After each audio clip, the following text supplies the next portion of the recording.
मधून आहे। पुण्यातल्या मुख्य रस्त्यांवर सध्या प्रचंड वाहतूक कोंडी झालेली आहे।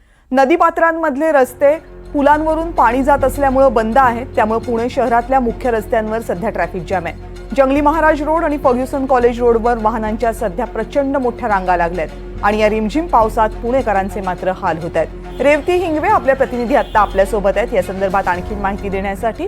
रेवती, एरवी ही पुण्याच्या ट्रॅफिकची अवस्था या वेळेला प्रचंड गंभीर असते, मात्र आता त्यामध्ये आणखी भर पडलेली दिसतेय। नक्कीच कविता, आपण जसं बघू शकतो की गेल्या काही तासांपासून पावसाने पुणे शहरात विश्रांती नाही घेतलेली आहे।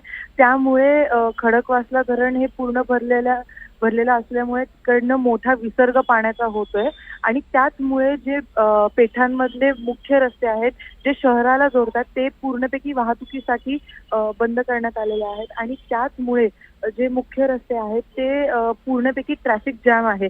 आता आपण जसं बघू शकतो की बालगंधर्व येथील कार्यक्रम संपून जेव्हा मनसेचे अध्यक्ष राज ठाकरे इकडनं निघाले ते देखील या लांबच्या लांब रांगामध्ये अडकले, कारण जे पेठांमधले मुख्य रस्ते आहेत ते वाहतुकीसाठी पूर्ण बंद करण्यात आले आहेत कविता।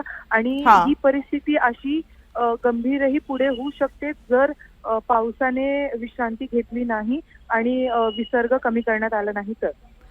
खडकवासला धरणातून होणाऱ्या विसर्गामुळे पुणेकरांचे हाल गेले जवळपास आठवडाभर सुरू आहेत आणि अजूनही हे हाल थांबायचं नाव घेत नाहीयेत। आज पुणेकरांना प्रचंड वाहतूक कोंडीचा सामना करावा लागतोय। रेवती, खूप खूप धन्यवाद या सगळ्या सविस्तर माहितीबद्दल।